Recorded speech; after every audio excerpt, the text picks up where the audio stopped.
Hello, this is Clayton with Aeromotive Research and Development Group, and today we're going to be sharing with you about the Metal Surface Technology Improvement presentation. In other words, how to take aerospace, military level technology and apply it to automotive and racing applications in use.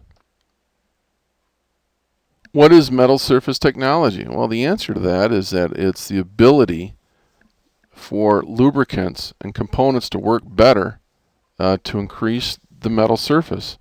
In other words, to take the additives that's within it and suspend it, such as diamond-like additives, and place them into the carbon and steel. It will help with hydrodynamic film protection, dissipate heat from components, decrease friction, and increase energy and torque. Therefore, the components will run cooler, component life cycle will increase, and the entire system will function smooth with greater efficiency.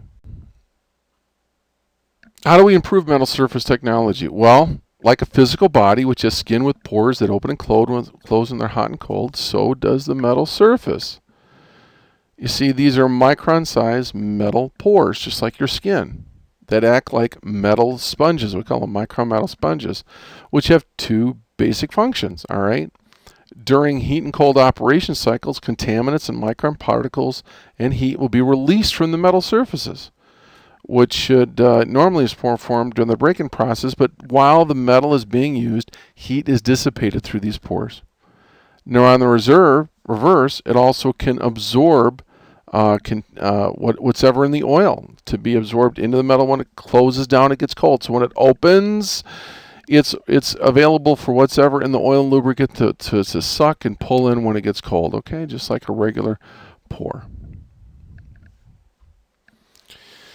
Now, how can we improve metal surface technology? Let's continue on this. Now, like a micron metal sponge during a heat and cold operation cycle, when the metal is hot, the metal expands and the pores are open. We mentioned this. Then the metal pores are available to receive metal surface technology. Now, the problem is it's hard to receive in ceramic or Teflon, but usually diamond carbon is boron and moly is much easier. Then after the metal is cooled and contracted, the pores close and the improved metal technology stays within the surface. Now, after a couple of cycle times, the metal surface technology becomes one with the metal with heat and cold surfaces. And when it's in a lubricant, it provides continual treatments. Now, you can have this technology to be embedded, and it's like fired in deep into the metal surface. But that's very costly and expensive, and once it's worn away and just falls away in the oil pan.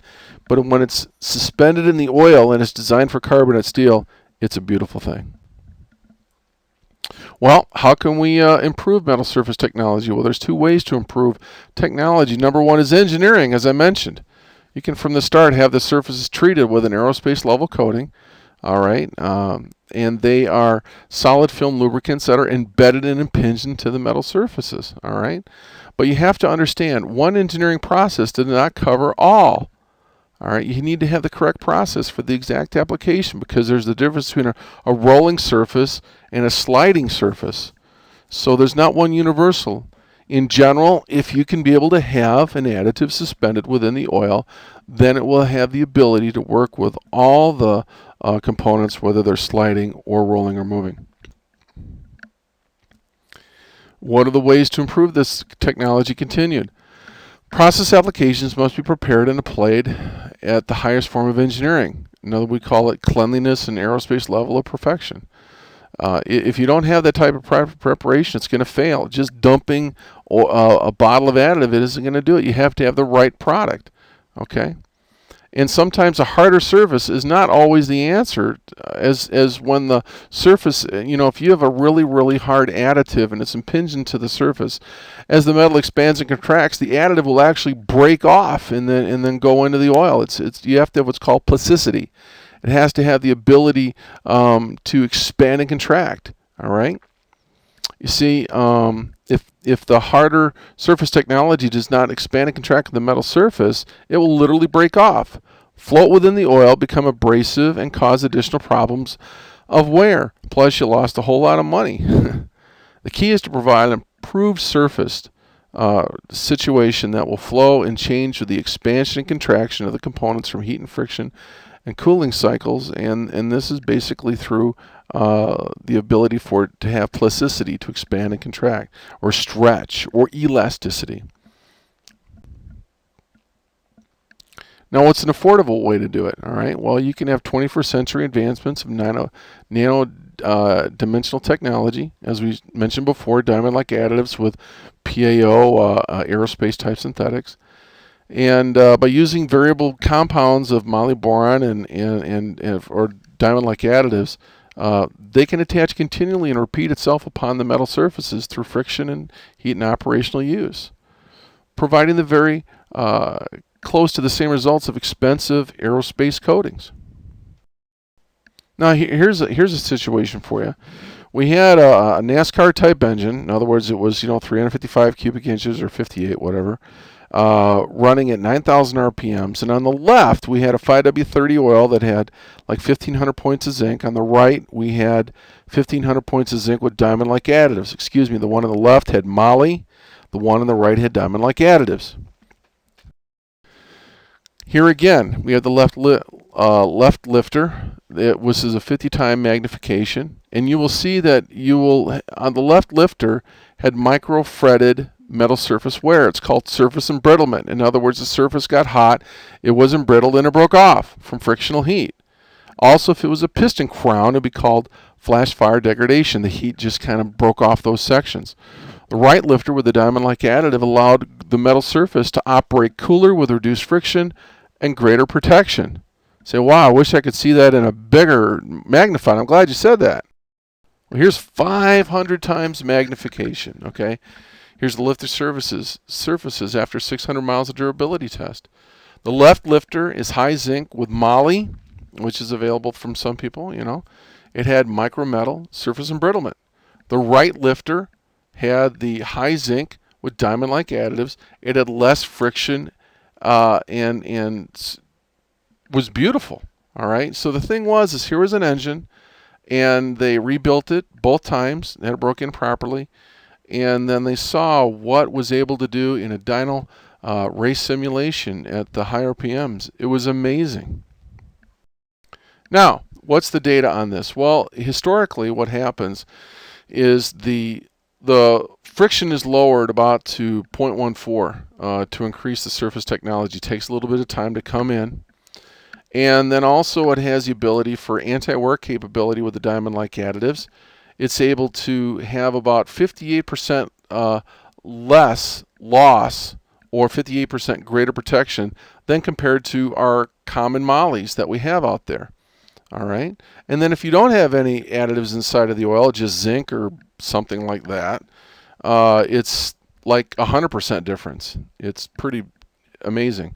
So what does this do? It helps protect the hydraulic lifters, the cam, the bearings. On a roller lifter, what's very important is the needle bearings and the springs, all right, within the valve train. And then also keeping everything well within the roller cam. So you also want your cylinder walls and crosshatch areas. It will help protect it much better. And piston rings, piston skirts, and wrist pin. What you want to have the ability to do is have the components of the metal last to the complete cycle, of the time of what it's supposed to be, and maybe last a little longer. It's not perfect, but what it does is it gives you performance, repeatability, and consistency and reliability within the engine component. Now, not only in a race engine, but this also applies for diesel, common automotive, and other industrial applications. Now, as we mentioned, we have universal applications. It can work with the engine, as we stated, the transmission, the drivetrain, including the drive axles, all the bearings, and etc. It's amazing. So the main goal is to get the advanced anti-friction technology to stay applied upon the surface during the component life to increase the component life cycle. This is the primary advantage of aerospace coating.